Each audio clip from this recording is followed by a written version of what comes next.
जय जगन्नाथ।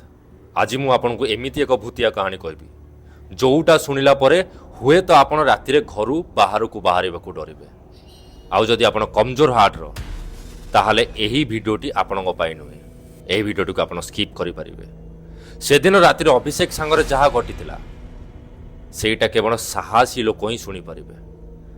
चलंतु कहानी स्टार्ट करी। आउ ता पूर्व मु आपन कहीदेबा चाहे आपण पाखरे भी जदि एमिति किछि इंटरेस्टिंग स्टोरी अछि ताले डिस्क्रिप्शन में मो जीमेल आईडी नहले इंस्टाग्राम आईडी दे देबी। सेइथरे आपन लिखिकी निज स्टोरी पठेई परिबे। आउ मु आपन स्टोरी को पढ़ी की कहबी। एबे कहानी को चलंतु आरंभ करिबा। एही कहानीटी आज को प्राय 8 वर्ष तलर 2017 घटना।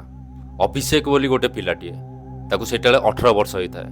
आउ सेही टाइम रे सीए आउ ता फैमिली गोटे नुआ बिल्डिंग को शिफ्ट हेई थांदी।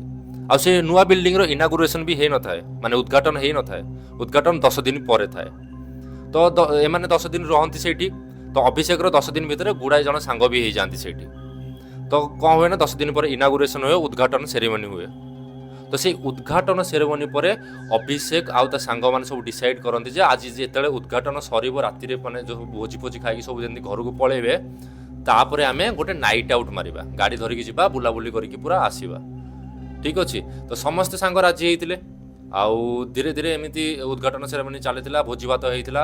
एमती समस्ते भोजी भात खाई पलैले। सब काम दाम सरला परे समथिंग राति 12टा गोटे हो गला। आउ ठीक 1:45 रे अमन आसीथिला जे कि अभिषेक रो सांग। तो अमन अभिषेक रो अन्य सांग मानकु भी कॉल करथिले, किंतु सेही टाइम रे अनफॉर्चुनेटली केही भी आसवा को मना कर देते। सीधा सीधा मना कर देते जे माने किए जदि हालिया कि सोई पड़ते एसी तो केही भी आसी नथिले, समस्ते मना कर देते। तो एमाने डिसाइड कले से माने न आसंतु पछे चल तू आउ मु गोटे राउंड मारिक आसिया। अभिषेक पाखरे थिला एक्टिवा स्कूटी। तो से एक्टिवा स्कूटी काढिदेला। समय पाखापाखि 1:45-50 राति। आउ अमन बसीथिला पछरे, अभिषेक ड्राइव करथिला। आ जेमिति सेही एरिया रो टिके बाहर की जस्ट बाहर एरिया को आसीथिले, माने खोला एरिया को आसीथिले। हठात किना दुलदुल होई की वर्षा हला। भाई राति 2टा समय दुलदुल होई की वर्षा हला। घर द्वार पाखापाखि किछि भी नाही। तो एमाने टिके ड्राइव कला परे टिके समय तांको गोटे अंडर कंस्ट्रक्शन बिल्डिंग देखा पड़े, जोटी की माने काम हो नथिला। माने देखले किंतु एमाने भाबिले जे आमे सेठी हम मुंड गुंजिकी रही परिया, वर्षा छाड़ले सेठु जिबा। तो अभिषेक ता स्कूटी नै कि से बिल्डिंग पाखु जाइथिला। आ बिल्डिंग टी एमाने 2 जण जाको ओल्हेइथिले। आ तुरंत जाईकी बिल्डिंग तळे छिया आइथिला और निज मुंड गुंजिथिले वर्षाटु बंचिबा पई। आ जमिति बेसी समय भी हेइनी, जस्ट 3-4 मिनिट कि 5 मिनिट हेइची। फास्ट फ्लोर भाई दुम दुम दुम दुम आवाज सुनिला, जमिति कि गोटे हातुड़ी रे दुम दुम दुम दुम करके बाड़ौची। तो हठात किना मैंने आवाज सुनिकी सरप्राइज हो गलो कि भाई ए बिल्डिंग तो काम माने माने काम फाम किछि चलनी। हठात राति रे आवाज कोउट आसिला, एठी लोक की आसी काहे छात ऊपर बाड़ेबो। तो अभिषेक टिके साहसी थिला, अमन भी साहसी थिला, किंतु अभिषेक टिके अधिक साहसी थिला। तो अभिषेक कहला कि चल जिबा देखिकी आसिया किए कहीं बाड़ौचे। तो 2 जण जाक धीरे धीरे धीरे धीरे सीढ़ी ऊपर को चढ़ी। जस्ट धीरे धीरे धीरे धीरे जाइए फास्ट फ्लोर रे जस्ट पहुंची। आखि पकेला बेलू भाई कहीं ना, कि आवाज तो शुभुला। कुआ गला किए जदि थिला काई से नाही, केही भी नथिले।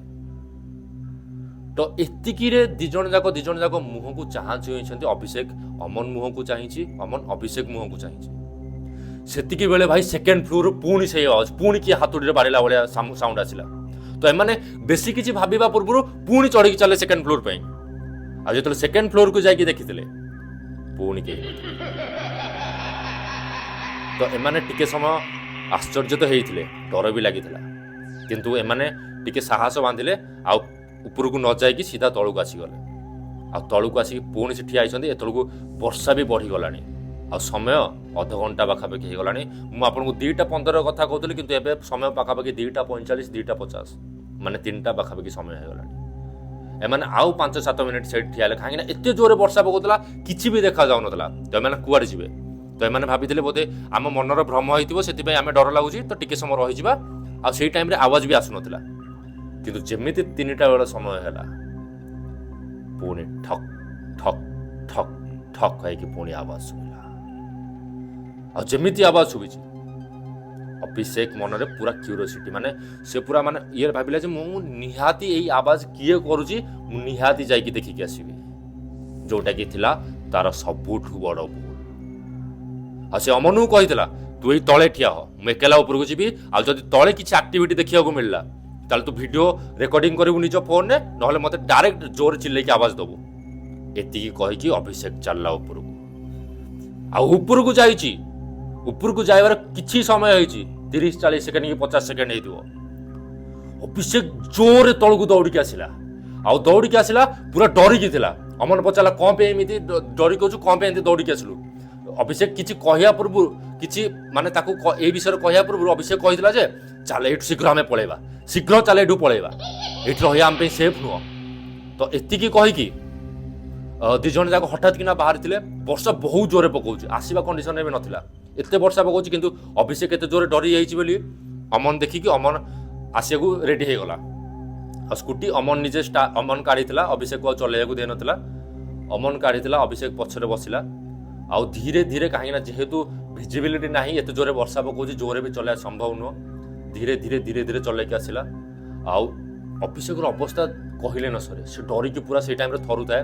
ବର୍ଷା ପକାଉଛି, ଦି ଜଣ ଯାକ ଥରୁଥାନ୍ତି, କିନ୍ତୁ ଅଭିଷେକର ଅବସ୍ଥା ସେଇଭଳିଆ ନଥିଲା। ଆସିକି ଅଭିଷେକର ଘରେ ପହଞ୍ଚିଲେ। ଆଉ ଅଭିଷେକ ଘରକୁ ଅଭିଷେକ ଯାଇଥିଲା, ସେଠି ତାଙ୍କ ଅଭିଷେକର ଯିଏ ବି ମାମା ଥିଲେ ସିଏ ବି ଥିଲେ। ତ ଦି ଜଣ ଯାକୁ ଦେଖିଥିଲେ, କିନ୍ତୁ ଅଭିଷେକର କଣ୍ଡିସନ ବହୁତ ଖରାପ ହେଇଯାଇଥିଲା। ଅମନ ନର୍ମାଲ ଦେଖାଯାଉଥିଲା, ଅମନକୁ ସେତେ ଡର ବି ନଥିଲା, କିନ୍ତୁ ଅଭିଷେକ ଅବସ୍ଥା ସାଂଘାତିକ ଥିଲା। ଏତିକିରେ ଅମନ ତା ଘରକୁ ପଳେଇଛି। ଆଉ ନେକ୍ସଟ ଡେ ହେଇଛି। ନେକ୍ସଟ ଡେ ଠିକ୍ ଦିପହର 12ଟା ବେଳେ ଅମନ ପୁଣି ଅଭିଷେକ ଘରକୁ ଯାଇଛି। ଆଉ ଘରକୁ ଯାଇକି ଦେଖିଲା ବେଳକୁ ଜଷ୍ଟ ଡକ୍ଟର ତାକୁ ପାସ୍ କରିକି ଗଲେ। ଆଉ ଅଭିଷେକ କହିଛି 108 ଡିଗ୍ରୀ ଜ୍ୱର। ମାନେ ଆପଣ ଭାବନ୍ତୁ ଯେ କୋଉ ଲେବୁଲ ତାକୁ ଜ୍ୱର ହେଇଛି, 108 ଜ୍ୱର। ତ ଏତିକି କିଛି ହେଇଛି କି ଯେଉଁ ଯିଏ ଅଭିଷେକର ମାମା ଥିଲେ ସେ ଆସିକି ଅମନକୁ ପଚାରିଲେ କ'ଣ ହେଇଥିଲା କାଲି ରାତିରେ। ତ ଅମନ ତ ଫାଷ୍ଟ କିଛି କହୁନଥିଲା, କିନ୍ତୁ ଯେମିତି ଆଣ୍ଟି ତାକୁ ଧମକେଇଲେ ତ ଅମନ ସବୁ ସତ କଥା କହିଦେଇଥିଲା। ଆଉ ଏହା ଶୁଣିକି ଆଣ୍ଟି ଅମନକୁ ପୁରା ଧମକେଇଥିଲେ ଜୋରେ, ଆଉ କହିଥିଲେ ଯେ କେବେ ବି ତମେ ରାତିରେ କୁଆଡ଼େ ବି ବୁଲିବାକୁ ଯିବନି। ଆଉ ଏତିକି ଶୁଣିକି ଅମନ ବି ତା ଘରକୁ ପଳେଇ ଆସିଥିଲା। ଅମନ ମନରେ ପୁରା ମାନେ ଟେନସନ୍ ହେଇଗଲା ଯେ କାହିଁକି ଅଭିଷେକର ଏମିତି ହେଲା, ଅଭିଷେକ କ'ଣ ଦେଖିଲା, କାହିଁକିନା ଅଭିଷେକ ଏତେ ପର୍ଯ୍ୟନ୍ତ କିଛି ବି କହିନଥିଲା। ତାପରେ ଏମିତି କିଛି ଦିନ ଗଲା, ମାନେ 7 ଦିନ 8 ଦିନ ଗଲା। ଅଭିଷେକ ବି ଠିକ୍ ହେଇଗଲା, ନର୍ମାଲ କଣ୍ଡିସନକୁ ଅଭିଷେକ ବି ପଳେଇଲା। କିନ୍ତୁ ଅଭିଷେକକୁ ଯେତେବେଳେ ବି ପଚାରେ ଅଭିଷେକ କିଛି ବି କହିଲାନି ସେ ବିଷୟରେ, କାହାକୁ ବି ଅଭିଷେକ କିଛି କହିନି ସେ ବିଷୟରେ। କିନ୍ତୁ ଅମନର ତ ଏ ବିଷୟରେ ଜାଣିବାର ଥିଲା। ଅମନ କ'ଣ କରିବ କିଛି ଜାଣିପାରିଲାନି। ଅମନ ଗୋଟେ ଥର କ'ଣ ହେଇଛି ନା, ସେ ବିଲ୍ଡିଂ ପାଖାପାଖି ଆଉ ଗୋଟେ ଘର ଥିଲା ଦୂରରେ ଟିକେ, କିନ୍ତୁ ସେ ବିଲ୍ଡିଂ ସେଇଠୁ ଦେଖାଯାଉଥିଲା। ତ ସେଇଟା ହେଲା ତା ସାଙ୍ଗ ଘର। ତ ସେ ତା ସାଙ୍ଗ ଘରକୁ ତା ସାଙ୍ଗକୁ ଡାକି ଯାଇଥିଲା। କିନ୍ତୁ ଯେତେବେଳେ ତା ସାଙ୍ଗ ପାଖକୁ ଯାଇଥିଲା, ତା ସାଙ୍ଗ ସେଇ ଘରେ ନଥିଲା, ତା ସାଙ୍ଗର ମମି ଥିଲେ। ତ ତା ମମିକୁ ଏ ବିଲ୍ଡିଂକୁ ଦେଖିକି ତାଙ୍କୁ ପଚାରିଥିଲା ଯେ ଆକ୍ଚୁଆଲି ଏ ବିଲ୍ଡିଂରେ କ'ଣ ଏମିତି ଅଛି। ତାପରେ ତା ମମି ବି ଟେନସନ୍ ହେଇଥିଲେ କି ଇଏ କାହିଁକି ଏ ବିଲ୍ଡିଂ ବିଷୟରେ ପଚାରୁଛି। ତାପରେ ଅମନ ତା ସାଙ୍ଗ ମମିକୁ ସବୁ କଥା କହିଥିଲା ଖୋଲିକି। ଆଉ ତା ମମି ଏଇ କଥା ଶୁଣିଲା ପରେ ସେ ପୁରା ମାନେ ଡରି ଯାଇଥିଲେ। ଆଉ ଡରିକି ସବୁ କଥା କହିଥିଲେ କି ଏଇଠି ଆଗରୁ 10 ବର୍ଷ ତଳେ ଏ ବିଲ୍ଡିଂର କାମ ଚାଲିଥିଲା, ଏ ବିଲ୍ଡିଂ ଠିକ୍ଠାକ୍ କାମ ହେଉଥିଲା। କିନ୍ତୁ କ'ଣ ହେଲା ନା, ଯେତେବେଳେ ଉପର ଫ୍ଲୋର କାମ ଚାଲିଥିଲା ତ ସେଇ ଟାଇମ୍ରେ ଗୋଟେ ୱାର୍କର ଉପରୁ ଡାଇରେକ୍ଟ ତଳକୁ ପଡ଼ିକି ମରିଯାଇଥିଲା। କାହିଁକି ନା ସେ ସେଫ୍ଟି ବେଲ୍ଟ କିଛି ବି ଲଗାଇ ନଥିଲା। ଆଉ ତା ଗୋଡ଼ ଖସି ଯାଇଥିଲା ଉପରେ କାମ କଲାବେଳେ। ଆଉ ସେ ତଳେ ପଡ଼ିକି ପୁରା ତା ଅବସ୍ଥା ଦେଖିବା ଲାୟକ ଆଉ ନଥିଲା, ପଡ଼ିକି ସ୍ପଟ୍ ଡେଥ୍। ତ ତାପରେ ଏମିତି କିଛି ଦିନ ପାଇଁ କାମ ବନ୍ଦ ହେଇଥିଲା ସେ ମଲା ଯୋଗୁଁ। କିନ୍ତୁ ତାପରେ ପୁଣି କାମ ଷ୍ଟାର୍ଟ କରିଥିଲା ଯିଏ ବି ଠିକାଦାର ଥିଲା ସେ ବିଲ୍ଡିଂର। କିନ୍ତୁ ଯେତେ ଥର ବି ଚେଷ୍ଟା କଲେ ସେ ବିଲ୍ଡିଂର କାମ କେବେ ବି ହେଇପାରିଲାନି, କିଛି ନା କିଛି ଅସୁବିଧା ହୁଏ। ଆଉ ଗୁଡ଼ାଏ ୱାର୍କର କାମ କଲାବେଳେ ଗୋଟେ ଲୋକକୁ ବି ଦେଖିଛନ୍ତି ବୋଲି ମାନେ ଇଏ କରନ୍ତି। ଆଉ ସେ ଲୋକ ପୁରା ଖଣ୍ଡିଆ ଖାବରା ହେଇକି ଥାଏ, ଆଉ ସେ ହାତୁଡ଼ିରେ ପିଟିଲା ଟାଇପ୍ର, ମାନେ ୱାର୍କର ଟାଇପ୍ର ବିହେଭ୍ କରେ। କିନ୍ତୁ ସେ ଲୋକ କିଏ ଆଜି ଯାଏ କେହି ଜାଣିନାହାନ୍ତି। ଆପଣଙ୍କୁ କ'ଣ ଲାଗୁଛି ସେ ଯେଉଁ ହାତୁଡ଼ି ଯିଏ ପିଟୁଥିଲା ଉପରେ ସେ କିଏ ଥିଲା? ଆତ୍ମା ଥିଲା ନା କିଏ ଲୋକ ଥିଲା? ଯଦି ଆତ୍ମା ଥିଲା ତାହେଲେ ଲୋକଙ୍କୁ କେମିତି ଦେଖାଯିବ? ଆଉ ଯଦି ସେ ଲୋକ ଥିଲା ତାହେଲେ ଫାର୍ଷ୍ଟ ଫ୍ଲୋରରେ ଆୱାଜ ଆସୁଥିଲା, ଏମାନେ ଯେତେବେଳେ ଯାଇକି ଫାର୍ଷ୍ଟ ଫ୍ଲୋରରେ ଦେଖିଥିଲେ ତାହେଲେ ସେ ଆୱାଜ ସେକେଣ୍ଡ ଫ୍ଲୋରକୁ କେମିତି ପଳେଇଲା, ପୁଣି କେମିତି ବନ୍ଦ ହେଇଗଲା ଉପରକୁ ସେକେଣ୍ଡ ଫ୍ଲୋରକୁ ଗଲାବେଳେ? ତ ଏଇ ମିଷ୍ଟ୍ରିର କେବଳ ଜାନକାରୀ କେବଳ ହିଁ ଗୋଟିଏ ପିଲା ପାଖରେ ଥିଲା, ସେ ହେଉଛି ଅଭିଷେକ, ଯେଉଁଟାକି ସେ କାହାକୁ ବି ସେୟାର କରୁନଥିଲା। ତ ଏମିତି କିଛି ଥିଲା। आउ से बिल्डिंग ଏବେ ବି ଆବାଣ୍ଡନ୍ ପଡ଼ିଛି ସେଇଠି କେହି ବି ଯାଉନାହାନ୍ତି ଆଉ ସେଇଠି କିଛି ବି କାମ ଚାଲୁନି ଏତେ ବଡ଼ ବିଲ୍ଡିଂ ତାର ମାଲିକ ପୁରା ଛାଡ଼ିକି ପଳେଇଛି ଆଉ ସେ ପୁରା ଡିକ୍ଲେୟାର କରିଦେଲା ଯେ ଏଠି ଭୂତିଆ ଘଟଣା ହେଉଛି ଆଉ ପାରାନର୍ମାଲ ଆକ୍ଟିଭିଟି ହେଉଛି ବୋଲି ଏମିତି କିଛି ଥିଲା ଆଜିର କାହାଣୀ ଆଉ ଯଦି ଆପଣ ବି ରାତିରେ ଏମିତି କିଛି ଭୁଲ କରୁଛନ୍ତି ତାହେଲେ କେଉଁ ଆବାଣ୍ଡନ୍ ବିଲ୍ଡିଂରେ ଜମାରୁ ବି ରହିବେନି ନହେଲେ ଆପଣ ବି ନିହାତି ଫସିଯିବେ ଆଜିର କାହାଣୀ ଆପଣଙ୍କୁ କେମିତି ଲାଗିଲା କମେଣ୍ଟ ବକ୍ସରେ ନିହାତି ଜଣାଇବେ ଯଦି ଟିକେ ବି ଭଲ ଲାଗିଛି ତାହେଲେ ଲାଇକ୍ ସେୟାର କମେଣ୍ଟ କରିବାକୁ ଜମାରୁ ବି ଭୁଲିବେନି ଆଉ ମୋ ଚ୍ୟାନେଲକୁ ଯଦି ଏତେ ପର୍ଯ୍ୟନ୍ତ ସବସ୍କ୍ରାଇବ୍ କରିନାହାନ୍ତି ତାହେଲେ ସବସ୍କ୍ରାଇବ୍ କରିଦିଅନ୍ତୁ କାହିଁକିନା ଏମିତିଆ କାହାଣୀ ଆପଣଙ୍କ ପାଇଁ ମୁଁ ନେଇକି ଆସିବି ଆଉ ଯଦି ଆପଣଙ୍କ ପାଖରେ ବି କିଛି ଏମିତିଆ କାହାଣୀ ଅଛି ତାହେଲେ ଡେସ୍କ୍ରିପସନ୍ରେ ମୁଁ ଆପଣଙ୍କୁ ଜିମେଲ୍ ଆଇଡି ନହେଲେ ଇନଷ୍ଟାଗ୍ରାମ ଆଇଡି ଦେଇଦେବି ଆପଣ ସେଇଥିରେ ମୋତେ ଲେଖିକି ପୁରା କାହାଣୀ ପଠାଇ ପାରିବେ ମୁଁ ଆପଣଙ୍କ କାହାଣୀ ଭିଡ଼ିଓ ମାଧ୍ୟମରେ କହିବି এই ভিডিও ପାଇଁ ଏତିକି ଦେଖାବା ନେକ୍ସଟ ଭିଡ଼ିଓରେ ସେତେବେଳେ ପର୍ଯ୍ୟନ୍ତ ଜୟ ଜଗନ୍ନାଥ।